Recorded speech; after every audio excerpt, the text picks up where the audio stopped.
pinag-usapan. Talagang bumakat, mga tao tumalak. Ikaw champiyong di matandaan, ganyang ka tumatak. Nung natalo kay Mo, tag-isipan ng upuan. Yakin pano. Nung ako natalo, wala nagbago. Buhat pa rin bangko. Tangina mo, PSP yung laro. Wala ka pang trofeo display. Ikaw lang yung MC nanalo at natalo sa replay.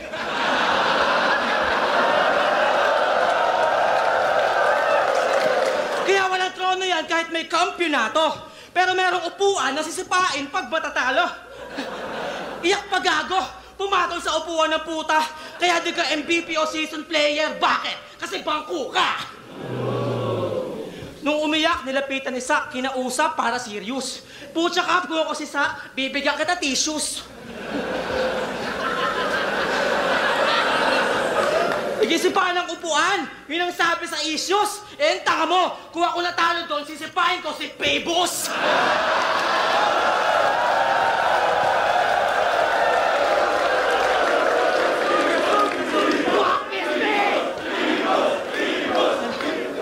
Nakilala puro iyak, di mapataan even if they try. Walang ibang identity, what a fucking lame guy. Tapos rap name niya may J. Generic na name by. Yung iba J Skills o J Flag, siya naman si J Cry. Sineta mo pa si Pistol na style niya, hindi mahirap. Ikaw nga, puro emosyon lang para sumikat. Wala ka rin namang inambag dito sa fucking flip-top. Tanginang genre yan no? Crying hip-hop. Okay, gaya nga sinabi ko, maganda yung naging round 1 ni J Black dahil in-address niya rin yung pagiging iyakin niya.